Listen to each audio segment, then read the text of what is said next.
Hi, this is the Dr. Deborah Show. We're live here at KCSB 91.9. We're getting started a couple minutes early today, actually. You're listening to the Dr. Deborah Show, and this is the show where we talk about bringing peace and calm into your life. Later in the show, we'll be talking about mental health and well-being, and it's wonderful to have you with us. I just want to remind you that this show is psychoeducational, and it's in the area of neuropsychology and well-being, and it's not meant to replace professional mental health advice or therapy. So if you do believe that you suffer from a particular disorder, please do reach out for professional help.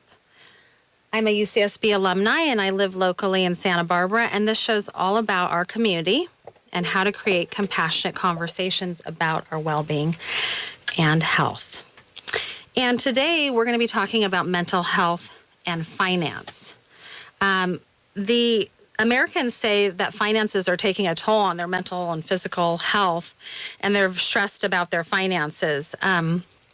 This was done in a report between April 17th and May 9th in the U.S., and they found that about 60% of recipients said managing their money took a toll on their mental health, and then 56% said it affected their physical health. So I thought this would be a good topic for us to talk about and just maybe see how our mental health gets impacted by our finances. They also said that women were more likely than men to be impacted physically and mentally by their finances. And as a side note, they said that 40% of the recipients said they would give up all forms of social media in order to not have to manage their personal finances. So I just think finance is such an important topic. And today on the show, we're going to be focusing on finance with our very special guest, Rand Rosenberg. And Rand most recently held the post of Senior Vice President of Corporate Strategy and Development at PG&E Corporation. And PG&E is recognized as an industry leader on climate change and the importance of reducing man-made greenhouse gases. And prior to his work at PG&E, Rand spent several years in investment banking, and he was a partner of Montgomery Securities, and he held senior positions at Goldman Sachs and Salomon Brothers, where he was a managing director and head of global telecommunications investment banking. And Rand also served as executive vice president and CFO of InfoSpace, which is an internet search engine enterprise. He currently serves on the boards of an emotional intelligence enterprise developed within Google, Search Inside Yourself Learning Institute, and a slavery and trafficking organization called Human Thread Foundation. Rand is also on the board of AHA in Santa Barbara. Hopefully we'll hear more about that. And welcome to the show, Rand. Thank you. Good to be here. Good to have you. I'm excited to hear your ideas about finance. So here's what's next. We're going to talk a little bit about mental health stigma, and then how mental health and finance intersect, and we'll talk maybe a little bit about prevention awareness through finance. I like to just briefly describe what is mental health. In my idea, mental health is when we have our nervous system and our heart and our brain and our gut, our physiological system feels balanced. And that helps us to organize and integrate our internal thoughts and feelings with all those external stimuli that are coming in, people, places, sounds, and that gives us a sense of internal peace. Rand, I was wondering, how would you describe mental health? Well, for me, I think mental health is just a feeling of well-being, just a feeling of relative peace and calm in my life. And when I am in that place, hopefully I'm in that place a lot, I feel very, I feel in just a really good space. And for me, that, good mental health is having that experience. So kind of having the experience of being in a certain space is what you're saying? Well, with a certain in peace, with not a lot of disruption or drama or things going on inside my head. Just really being calm, and when I feel that, I say that's a real nice island of mental health, if you will. Yeah. So kind of not having too many thoughts going through your.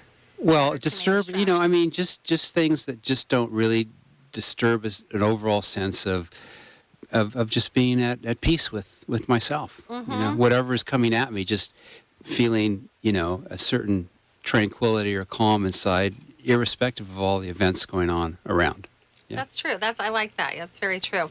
Kind of having that, it's like you can take care of encapsulating yourself and feeling like you're peaceful. According to the World Health Organization, mental health is the largest public health priority, and it's also the largest financial burden. That's of any health issue in the world, according to the World Health Organization and the World Economic Forum. And 1 in 4 people will, be supposedly affected by mental or neurological disorder at some point in their life. So I think it's really important for us to talk about mental health. And I like to remind people that issues surrounding mental health do affect people from all walks of life. So we're all not immune to having mental health issues. So it's okay if you have something going on.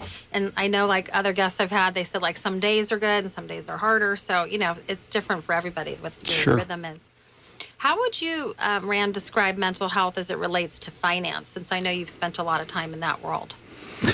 Well, I certainly know that, speaking for myself, what's happening in my, world financially, at various points in my life can lead, sometimes can lead to a great deal of stress, and that is, that feeling of stress is not something that's a comfortable way to necessarily be, but finance is it's a big component of all of our lives, That's sure. Well, and also I think money is like money. Yeah. I mean, I know I always grew up with my mom talking about money, and money causes problems in relationships, and it kind of is true as I see in my practice. That it can be a variety of meanings for people. I think sometimes people are so driven by money, and some people they just want to make their bills.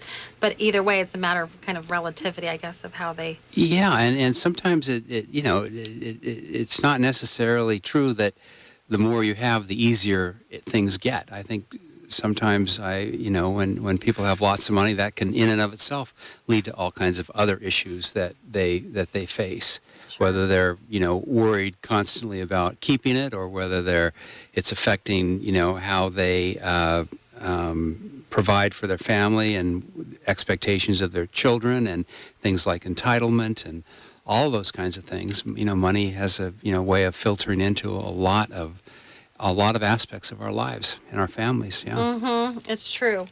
I noticed I do a little bit of research on just whatever topic, and so I was looking up finance and just mental health, and I noticed that finance professionals are rarely open about seeking psychological help. Although now there was some really kind of exciting news that on Wall Street and in London, that because there's this really push, I guess, to work right in finance in those places, that they found that 2 out of 3 people working in financial services have experienced mental health issues as a result of work or where they work as a related factor. And so they did this mental health at work poll, and they questioned, I guess, 4,600 British employees.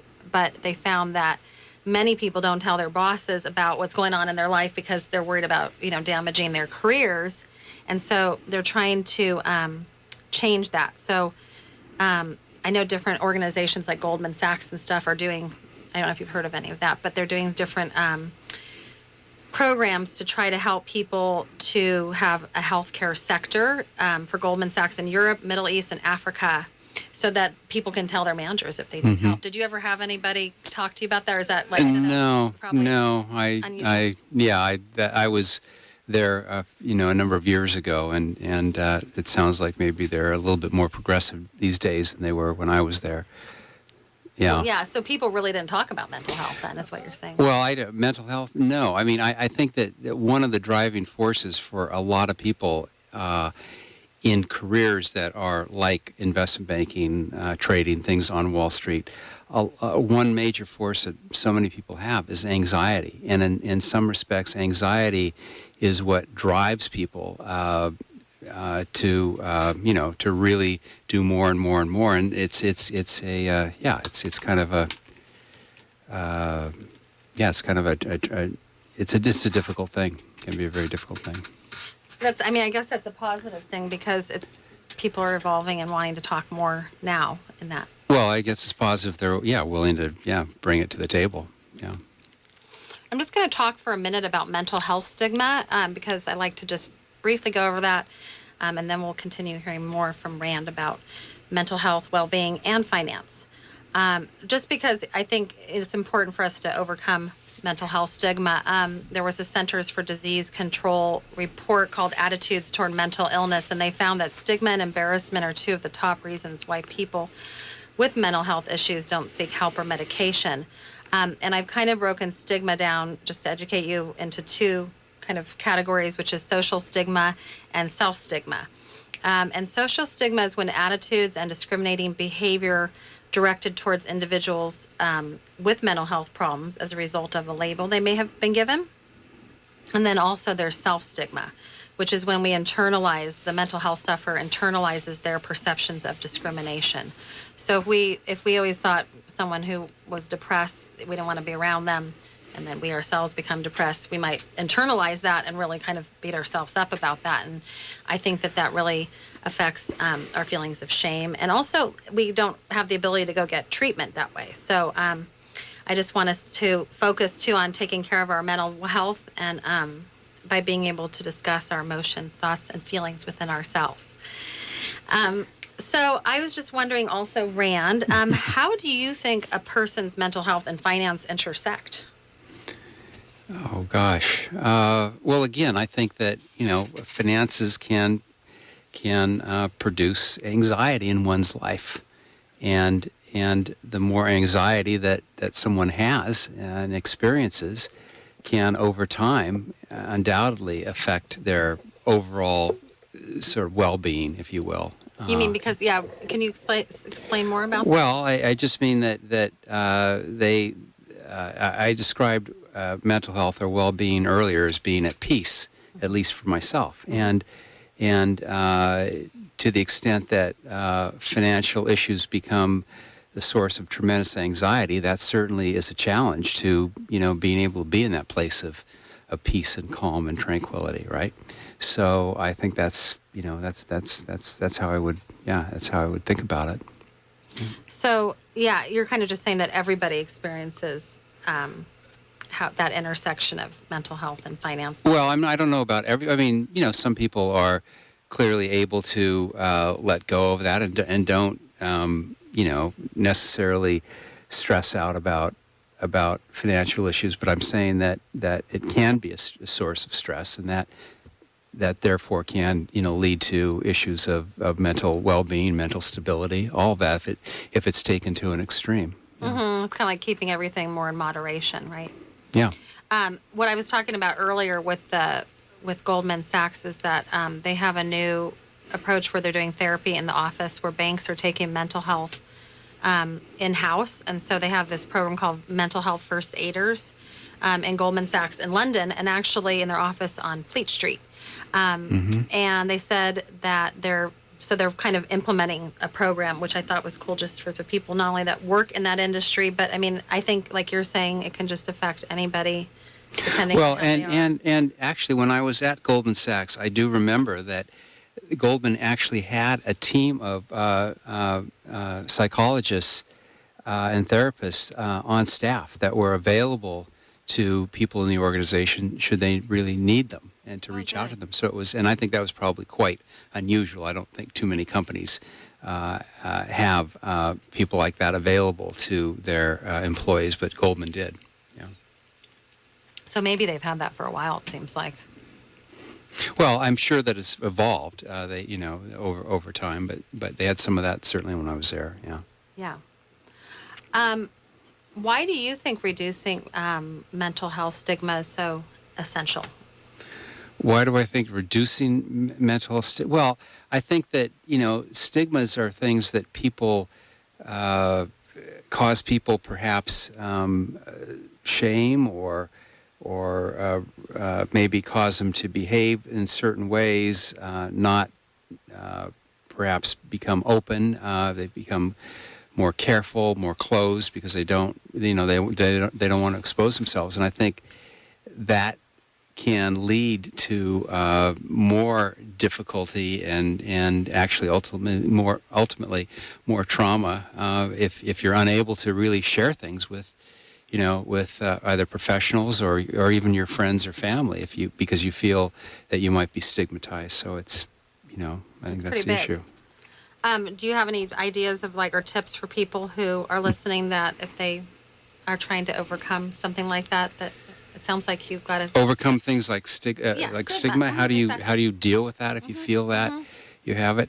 I don't know that I have any incredible insights into into that, other than to say that I find, at least in my own life, when I'm willing to take that risk and open up and be a little bit more vulnerable, and it can feel like a risk with people, that oftentimes the result tends to be very positive, because when you do that with people tend to be there's a lot of compassion in the world, and I think that when you expose your own vulnerability to someone, oftentimes what happens is that gives them the freedom to be vulnerable with you. And all of a sudden you're connecting with somebody on a very different emotional level, and one that might be very, very, comforting, and might provide you,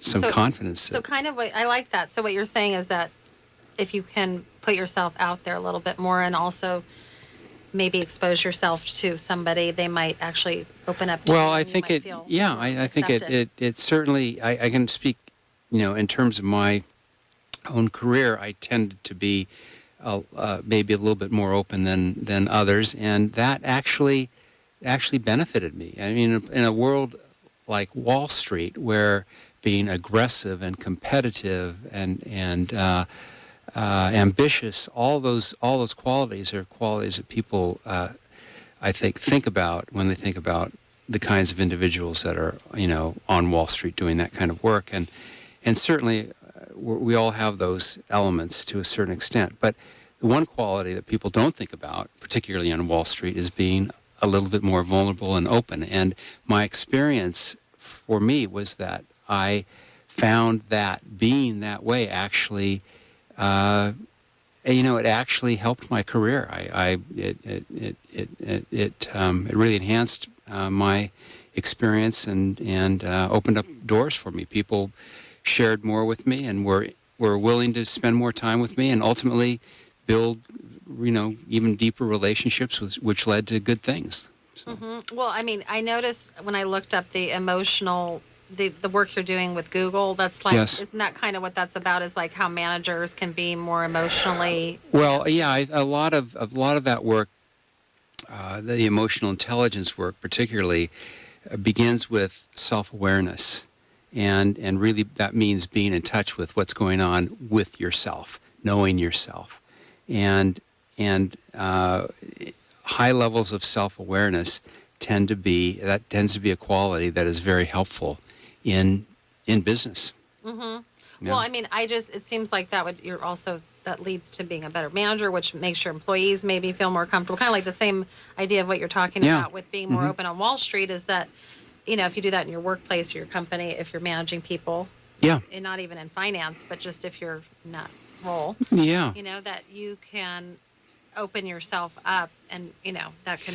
Yeah, again, it may seem somewhat counterintuitive to the way people think about business and think of, about all that stuff. Like, why would you show that side of yourself? Don't you really just need to be hard and strong and confident and forceful and aggressive? And but you can also be open and vulnerable, and at times soft. It's about awareness. It really, that's an important aspect of all of that. You mean, when you say awareness, I mean, I think I kind of know what you mean, but you're talking about awareness of who you are, being connected to yourself, and understanding where you are kind of in. Well, yes, and also awareness of the environment that you're in, who you're talking to, what's going on, and oftentimes what happens is people do a lot of talking.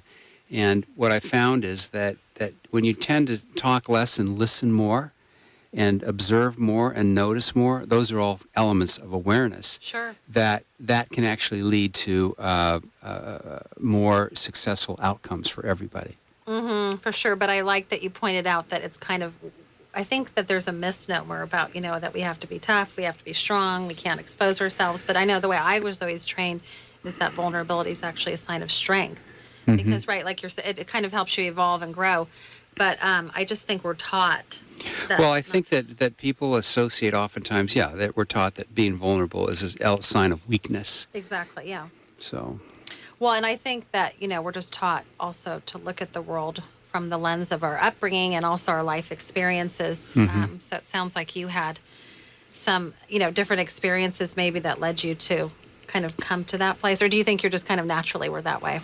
That's a really good question. I mean, and I think I think the answer is probably both. I think we have experiences. We have a certain human. We all come, to this world with a certain nature, but that nature is affected by the experiences that we have in life. Sure. So it's both things. It's both things. Well, I was just thinking too that some of these pieces, these ideas are kind of not what we would normally be taught. So you might have to think a little out of the box too.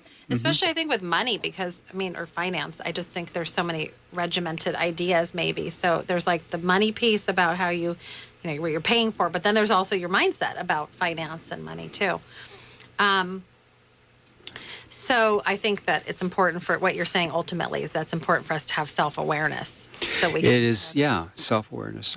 Which is an important component. It's a really, really hard thing for people to have because when we have self-awareness, then we become aware of things we don't like about ourselves. And then we have to do something either about it or just ignore it. Well, sometimes we have to face certain emotions and deal with it or ignore it, I guess, yeah. Exactly. And I noticed too that with the program that's going on with Goldman Sachs, they were talking about how I guess, people, and especially like in what maybe you did, where you were maybe, I don't know if you worked all-nighters. It says that people worked all-nighters, 100-hour work weeks, that those aren't usual in investment banking, and particularly when people are working on like deals or public offerings of debt or equity. And they said that 44% of banking employees actually felt excessive pressure to perform in their work. So I thought that's a pretty big number.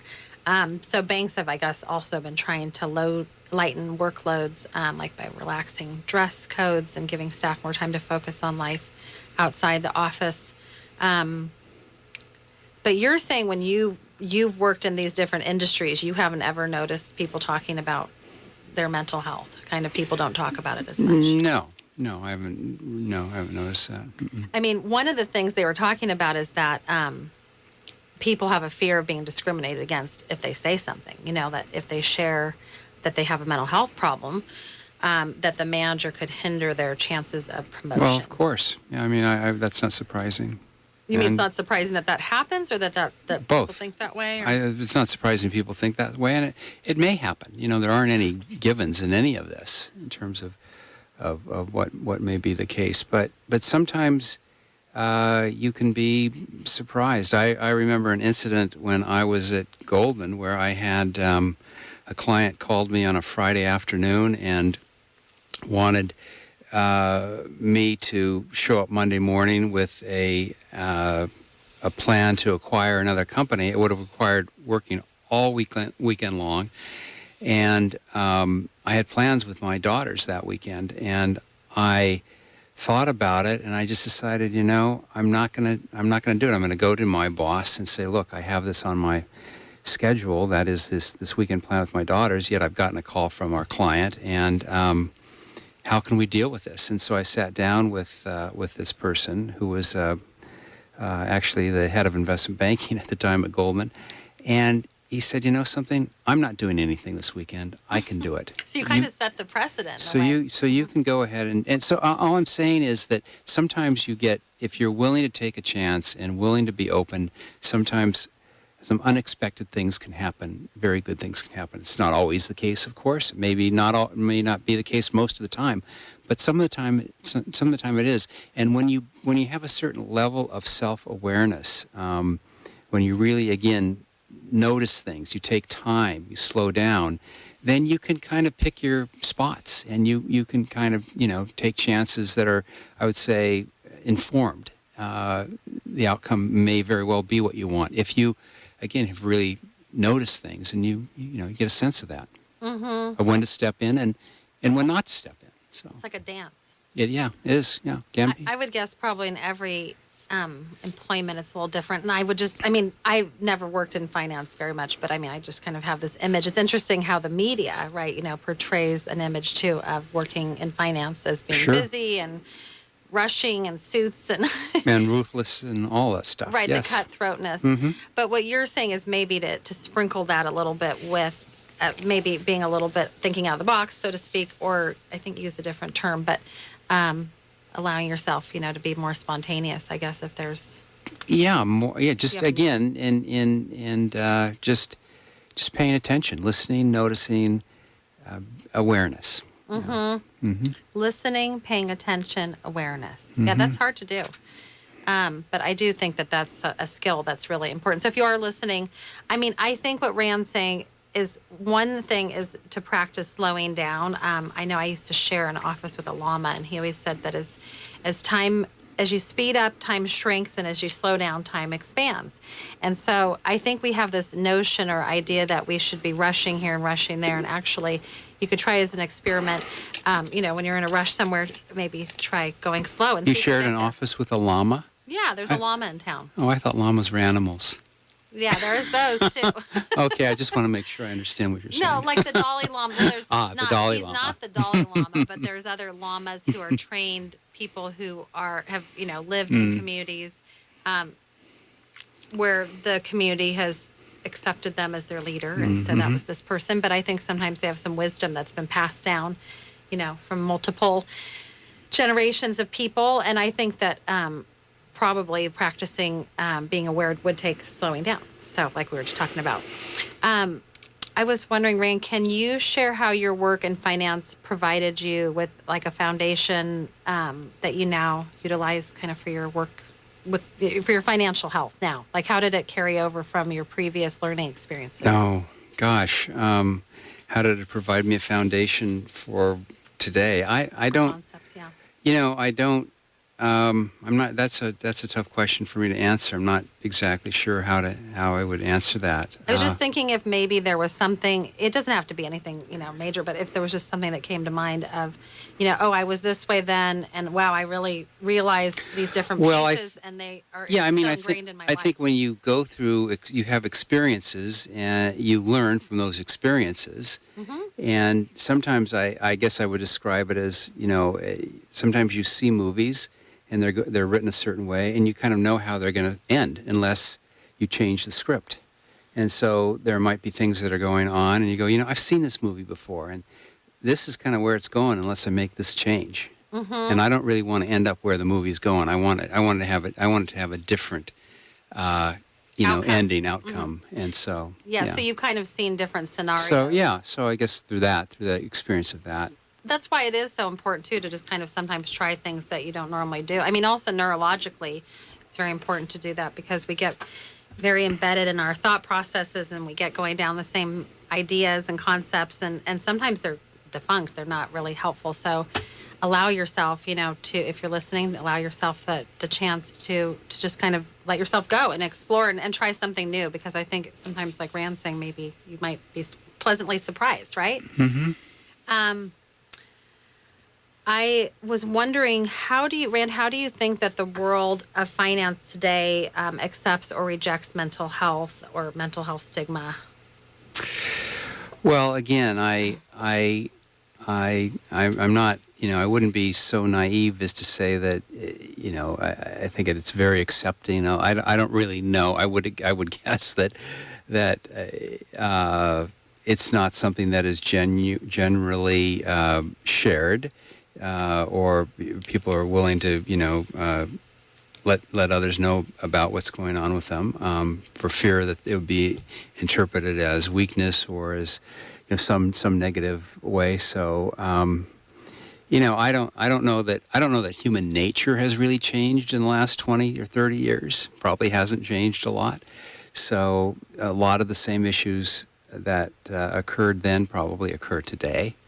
Right. Well, no, I think like I know I've had some fire chiefs on recently and some sheriffs, and I noticed, they have local, statewide, and national, and some of them global, projects or, emphasis on, sharing or mental health, and also just setting up these infrastructures, because now they realize, I mean, of course, finance people may not be in the same predicament, but. Well, see, an element here's the thing. There's a certain element of business, whether it is any kind of business, doesn't matter, and that is confidence. And when people sense that you're confident and you're you show up and then that tends to lead to one sort of outcome. If you show up and people think you're not confident, you're insecure, or then that can lead to a whole nother kind of thing. It's like that first impression, yeah. Right. So issues around mental health, bringing that back to, gee, I have these issues, and that can certainly be interpreted in a way that may not be so helpful. I know. I just think it's fascinating because, like, if somebody called into their finance job and they had a cold, would it be the same? I don't know, because I don't know if it's like that. No, I don't think it would be the same. I mean, are people allowed to call in sick? Of course. Can people do that? Of course they call in sick. A lot of people work through being sick, by the way, too, but yeah, they can call. Well, I just wasn't sure if that level of compassion. So there is the compassion, but just not for that particular. Well, this is my experience. Exactly. It's yeah. Well, and you've been around. Well, and I was thinking, I know, you still probably have some level of understanding with finance, what's going on. I was going to ask one more question, then we'll take a couple minute break. I was wondering, Rand, how do you feel that, like, understanding your own finances could help you through a crisis? If you're already, if someone has a mental health issue that, maybe they're suffering from. Yeah. So really, I think, like so many things, if you fear something and you don't, it prevents you from really looking into what's happening because you just, like, don't want to know. I think that just only ultimately increases your anxiety. Mm-hmm. So I think it's really important to really pay attention to look at where, financially, for example, you are, get into it so you understand it. And I think that's at the end of the day that'll be helpful to you. So just having peace of mind is kind of what you're talking about, where you know that. Well, ultimately, I think that understanding where you are and why you are and what you can do about it may lead to greater peace of mind than just, like, not wanting to know and ignoring it, because I think at the end of the day that will just create a level of anxiety and stress that you and you brought up a good point. I mean, that I just like to talk about, which is fear. And I know we all have fear. I think when fear leads to worry, it leads to anxiety, and so I try to encourage people to welcome fear, which I know is like an oxymoron. But if you have something that's bothering you in your life, it's really important to welcome it, actually, to learn that. And I think by having a really solid sense of yourself and being comfortable with yourself, that'll make it easier. But the key is kind of like waves in the ocean. If you notice a wave coming of some sort of fear, really to kind of definitely pay attention to that. And remind yourself, too, that when we get into a state of fear, really it's like our primal hindbrain. So it's like our fight or flight. So it's like we're being chased by a lion, which of course served a really good purpose in caveman days, but we're not in caveman days. So, you can use your higher power that way. Okay, we're going to take just a minute break here, and then coming up on the show, we'll talk a little more about mental health, prevention awareness through finance. Actually, I'm just realizing I don't have my music, but I'm going to put on a public service announcement for you on the Dolphin Drive. Santa Barbara Rotary Sunrise presents the annual Dolphin Dive on Saturday, July 6th from noon to 4 p.m. in Chase Palm Park. Live music by King Bee, games and activities, food and adult beverages, and of course, dolphin races. Admission is no cost. For details, go to sbdolphindive.com. That's sbdolphindive.com. So long sailing, bye-bye sailing.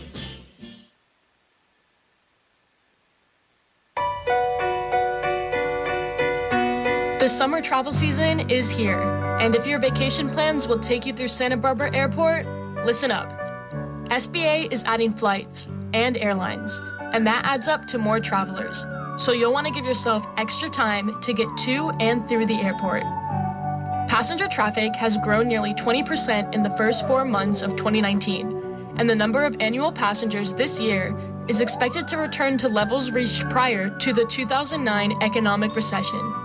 With more passenger service, travelers are urged to carefully plan enough time to arrive, check in, and be at the gate in time for boarding.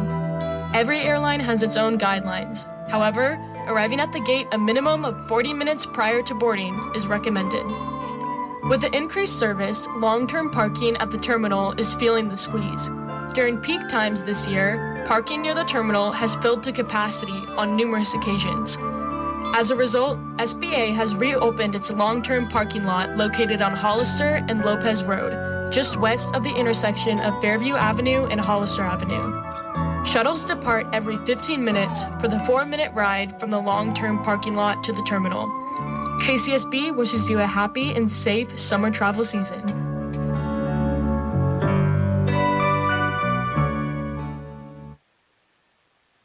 Hi, welcome to the Dr. Deborah Show. We're live here at KCSB FM Santa Barbara 91.9. And this is the Dr. Deborah Show, where we talk about bringing peace and calm into your life. And the show is all about our community and how to create compassionate conversations about our well-being and health.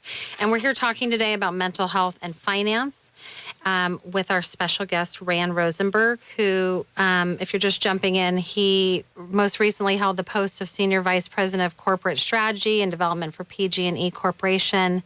He's also spent several years in investment banking as partner of Montgomery Securities and held senior positions at Goldman Sachs and Salomon Brothers, where he was managing director and head of global telecommunications investment banking. And then he also served as executive vice president and CFO of InfoSpace, an internet search engine enterprise. And then he currently serves on the boards of an emotional intelligence enterprise developed within Google called Search Inside Yourself Learning Institute, and also a slavery and trafficking organization called Human Thread Foundation. So we're here with Rand, who's worked in the finance sector, and we're talking about some of the ways that mental health impacts our community or communities. So welcome to the show again, Rand. Thank you. Okay, you're with us still. Okay. So we were just talking a little bit about how finance intersects with mental health, and Rand was sharing kind of some of his experiences and insights. And I was wondering, Rand, what do you think that your work with finance has taught you about the processes and ways in which like overall health and well-being occurs? You ask really difficult questions. Do I? Oh, you're the first person. I'm glad to know that I'll have to make them easier. Well, basically, I mean, I was just wondering, like, do you want me to repeat? I mean, yes, in a different way. Sure. Okay. So the ways in which your work with finance has taught you about the processes. I was just thinking through your experiences in finance, because if there's someone who either is interested in going into finance or economics or business, I mean, they're all kind of similar, and how those experiences and processes, that work helped you with like kind of understanding overall health and well-being and how that occurs, in a work environment. Well, I think that, any kind of work environment presents all, different sorts of issues that you have to deal with. And so finance, being in the finance industry is no different in that way than anything else. And it really is just about kind of working through things, just again, as I said earlier, taking your time, understanding what's happening, what the questions are, and just really taking one step and putting one foot in front of the other, and working through stuff. I guess that if anything, my experience in finance has just taught me that you just need to. Sometimes things get really, really tough, and sometimes the only answer is to keep putting one foot in front of the other, and this is not to back away. So kind of to keep plodding away, which is really hard for some people if they're really like, stressed out just even to get out. Yeah, I mean, sometimes your desire is to just get away from whatever it is, and Well, and also if you have like a really hard day or something, I mean, even if you're not in the finance field, but maybe well, you're taking yeah, classes and for me, what I would do occasionally, I would have very, very stressful days. For me, an outlet was exercise. I would sometimes put on my running shoes at noon, and this is when I was living in New York City, and I would go out during the lunch hour and go for a long run, and just let those endorphins kick in and come back and be a lot more settled and calm, so that I can get on with whatever it is that I'm facing. Yeah, well, exercise is really great for that. And I mean, if you can't go out and put your running shoes on and go run around, because I know it's hard for people to get going sometimes. I like what my dad, who's a physician, always said, which is, he tells patients this, which is just go around the block or however many times, until you break a sweat and kind of get your blood going, because it does release a lot of good chemicals. Or if you can't do that, sometimes just take a breath. Just take a moment where you maybe close your eyes and just focus on something else, like your breath. And do that for a bit, and that can, help you, calm you down and perhaps give you a little bit more, I don't know, perspective or whatever in terms of whatever you're facing. Yeah, well, breath is really important. Also kind of cleans our blood and, it refreshes us. So basically, you're acknowledging that you've had, these stressful days Yes. and work, and that you kind of put one foot in front of the other and would go for runs. And I mean, and some days probably were just super duper hard, even if you do those things, Yeah, right? no, absolutely. Yeah. Did you ever anticipate, I guess what I was wondering is like, now that you're more aware of, how overall health and well-being occurs, especially, maybe, you've been through that, you've experienced it. Is there any kind of other, like, mindset recommendations, like kind of what you told yourself? I know you said you told yourself to go one foot in front of the other, but I was just thinking about allowing yourself to feel exhausted, or you know what I mean? And I guess the other element is just to realize that whatever happens, the world is going to keep turning. That's true, for sure. It's not like sometimes we get so overwhelmed with what's going on, we think everything's going to come to a stop. And the truth is, nothing comes to a stop. It's so true. I know, I agree with that. It keeps completely. going, and you just have to keep showing up. And, if you are able to just tell yourself that you just keep showing up, things will change, things will get better. It may take some time, but, in my experience, that's always been the case. So kind of just sticking with it and believing in yourself too. Yeah, and sometimes you really don't have any other choice, because it's what you do. It's your job. You have to show up. So. You mean when you keep saying show up? You mean like actually showing up for your job or showing up for yourself? I'm actually meaning quite literally showing up. Just yeah. I mean physically showing up, as opposed to saying, you know what, I'm not going in today. I'm crawling under this rock. I'm going to go. I mean, sometimes, of course, you can get away, but you just, I think you just have to, you have to keep going. Well, and also I guess I also think it is really important to have all those breaks. So yeah, if you I mean, keep going and showing up, but also I think it's really important, if you need to go take a breath or you need to go exercise or get together with a friend or whatever, learn what it is, I think, that helps you feel better, so you can practice taking breaks and kind of, I'm into recalibrating, so I think that's really part of that. Thank you for sharing that. I know that was a hard question.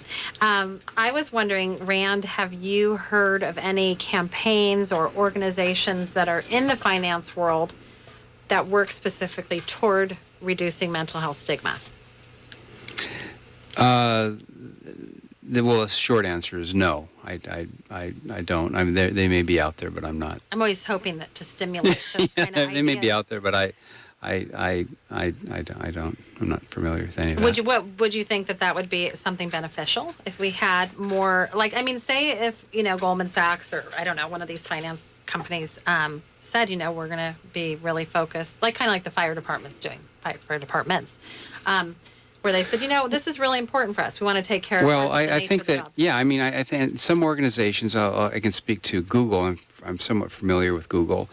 And what they do for their people is they they're incredibly progressive. They allow them to take a certain portion of their work life and focus on something that's important to them. Something like 20%. I don't know what the number is today. Big, yeah. Where they allow them to take time away from their normal day-to-day job and focus on work on stuff that is really important to them, that's meaningful to them. Google has napping pods. So they actually have places where, and they encourage their employees to take naps. People don't take advantage of that? Oh, they take advantage of it. Sure, they do. they take naps. They do things like that, and those are aspects of, I think, supporting good mental health practices and things like that. Yep. Taking some of the pressure Some off, breaks. and yeah. And now, UCSB, if you're a UCSB student, they have actually it's called peer-to-peer counseling, and it's next to the counseling and it's like the counseling center on campus. They have these nice little pods you can go sit in case you are listening and you think, oh, I need to have a break in between whatever I'm doing. They have pods that you can sit in, and they're like eggs looking, and then they put music and stuff. So it seems like maybe more places are thinking about that, about naps. And I know when I went to Europe, I mean, it's kind of like people really take that seriously. I wonder in America. Well, one of the other things that Google does, believe it or not, they have the largest private, at the time, a few years ago anyway, massage staff in the country. And you go, are you kidding me? They provide their employees massages? Yeah. I mean, so Google provides napping opportunities, massages, go spend 20% of your time doing something that's really important to you. And the fact is that I would guess that Google employees are some of the most, if not the most productive employees that any company has, because they do these things for them. They've actually found, it was on my board exams, that if you give someone flex, kind of what you're talking about, if you give them flex time, if you have them come in 4 days and take 1 day off, or you have them take more breaks, that actually the person will work harder, and actually they'll probably stay with the job longer because it'll won't be as stressful. Well, and they do things like they have very fun, that are different. For virtually every company that I've ever been in, you go from one floor to the next by taking the stairs, or you take an elevator. Well, at Google headquarters, you can take the stairs or take an elevator, or they have slides. Oh, You yeah, can I saw that slide on from one 60 floor Minutes. to the next. And It's kind people of do that. playful. Well, I love that because I think we've kind of lost our playfulness. You know what I mean? Yeah. And we, especially, I notice in my job as a psychologist, I always try to really cater to each person I see, and everybody's so different that I think what I hear very commonly, I'm sure this is true in any job, is sometimes things can get a little too serious, and it loses that movement and that, conversation. So I think being creative is really important. So basically, Google's kind of taken on, and is Google a finance? They're like a internet. Well, no. Well, they're not a finance company. I Not mean, per that's se, no, yeah. no. I did see that this global head of client strategy at HSBC, a bank, I believe. He's chairman of the City Mental Health Alliance, and he wants, basically, I guess it's an organization of 235,000 people, and they have been anticipating and working toward prevention for people who have suicidal thoughts or are along a spectrum of, different mental health disorders. But it's part of this, it's called the Healthiest Human System Initiative.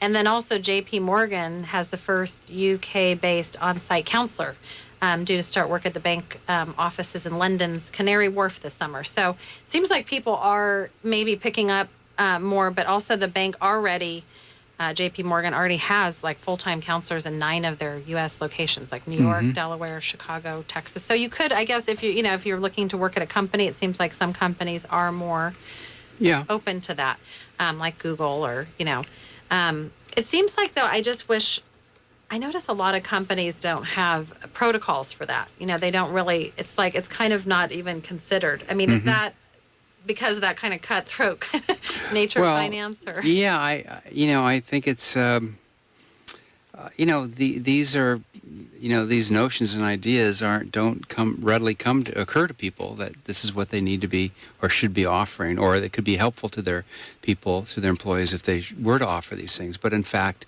my experience at least has been that companies that do that Yeah. do find real benefit. I mean, everyone benefits. Right. Their employees benefit and their customers benefit. Everyone benefits. It's all around. Well, it kind of is like ripples probably out waves of kind of, Mm-hmm. self-care, thoughtfulness, consideration. I mean, I guess I always think that it'd be nice if every company or job had a way to just check in with their colleagues or coworkers and just say, hey, how's your day? If you notice something about someone, even if you don't have counselors at your company, you could just say, how's it going and do you need anything? Sure. Because I think that's just also part of human nature too. I had someone on my show last week who was saying we're all healers. So I think we all innately do probably want healing and we want to feel connected. We're part of a tribe, really. And then also it was saying that Goldman Sachs is planning to train dozens of UK staff as mental health first aiders so that they can spot signs that colleagues may be starting to spiral due to stress or anxiety, including like changes in appearance, work habits, or social patterns. So I thought that was really exciting that there's all these financial companies that are setting maybe a precedent for that. And then I'm always thinking, like, if on a TV show or in a commercial or something, if there was a way for somebody to, make a statement that would impact the whole financial realm. But maybe maybe finance is much more complicated than that. Because, do you think finance people listen to a certain type of input, like professional input? Is it kind of Well, I don't think people in finance are really fundamentally any different than people in other things, so. Yeah. Well, that's true fundamentally, but the lifestyle is very different, I would guess. Yeah.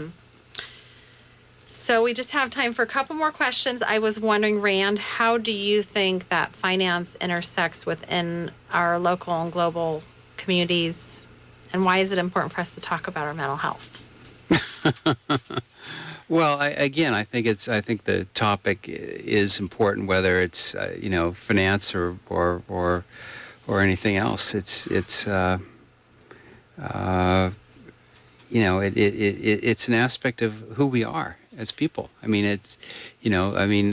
physical health impacts how we show up. Our mental health impacts how we show up in terms of what we're able to really do, right? What we're able to contribute. Right. And so it's important. When you say contribute, you mean like go to work and? Well, what I mean is that if we're just physically healthy, if we're mentally healthy, the result of that is going to be reflected in the quality of what it is we're doing, whatever that is, whether we're, in the finance business or in the food business or whatever business we're in. Mm-hmm. It right? cuts across every profession, yeah. Yeah, it's no different. True. Well, I just wasn't sure. I was kind of like to be curious about that. And I think, as we've described, like people tend to hold negative beliefs about mental health problems, like regardless of their age or what knowledge they might have of mental health problems or whether they know someone who has mental health problems. And I just think that negative attitudes are so entrenched that it suggests that like maybe we need more campaigns to change those beliefs and to have them be more multifaceted as well, because I think everybody's just so different. Okay, one more question for Rand. I was wondering, how do you think we can put more finance, like if I wanted to put more, or someone who's listening wants to put more financial health into their lives to help them create more mental health? More financial health? No, into the, like if we put more finance ideas, like you've been talking about, how we can take care of our financial health. Mm-hmm. If we infuse that into our lives, how will that help? How can we do that to help create more mental health? I know you talked about like exercising and keep putting one foot in front of the other and those kinds of things. But as far as like, would that mean a person would every day check in and like say there's somebody that's a student listening and maybe they don't have a good sense of their finance and they need more finance in their life to help them feel better. Yeah, well, I guess I would say, I don't know if this is really what you're asking, but I would say that when it comes to finance and it comes to mental health in our lives, I would just say that live in a way that is, be blunt, within your means. Mm-hmm. Don't push it, because the anxiety that results from, okay, so maybe you leverage yourself up, you take on more debt, you do these things to have more things. At the end of the day, from my experience, it does not lead to more happiness. Oh, yeah, for sure. No, I'm talking about, like, I know I see students from not just UCSB or Santa Barbara, from other places who have worked really hard to get maybe into Princeton, and but then they don't have financial support, even if they're like all American, 5.4 GPA, gorgeous, whatever. It still can be really challenging because maybe they don't have the financial resources. So, I mean, did you work when you went to college or no? Did I work when I went to college? Yeah, I was just thinking, like, do you recommend somebody? I mean, I hear what you're saying. So you're saying basically be frugal. But, like, I mean, I know people who be appropriate. I don't know. I didn't use the word frugal, but... Yeah. Well, also, if they have such limited resources, is there something, like, I mean, is there something that you think that they could do, like somebody they could go talk to, or someplace that could help them, get more resources if they're like a student who's, in a hard position? Have you ever heard of it? Yeah. No? I don't have a good answer for you. It's a hard one. No, because I mean, I hear what you're saying about living within your means, but like some especially students, they're more, stuck in that way. So, anyhow, well, I do think that finance is a really important part of our lives, and I think that money can take on a lot of different meanings for us. And it's true, we really probably just need just enough to survive. So we have shelter and food and other things, and all the other stuff is just bonus perks. I hope that by listening to this conversation, we can just maybe all open up to the idea. I mean, I'm interested more actually in finance and just trying to think about how maybe it's impacting my mental health. Having these compassionate conversations builds inclusiveness and teaches others what you've learned. And I think we can do this by starting to treat each other as equals and reducing discrimination. So let's work toward creating conversations and a culture that are accepting of each person as we work toward prevention. Rand, I want to thank you for coming on the show. Do you have any final words of wisdom for our listeners? Well, thank you very much, Deborah, for having me. I've enjoyed the time we've spent together, and I'm just thank you. Okay, well, you had a lot of good ideas. I think that finance is such a unique kind of little niche. We can work together to help create a supportive environment that can empower and care for the individual. And I think some ways we can work together are volunteering, checking in with ourselves, learning about other cultures, getting accurate information from accurate, reliable sources, not random scientific studies. And I think this can lead to understanding, including, and caring.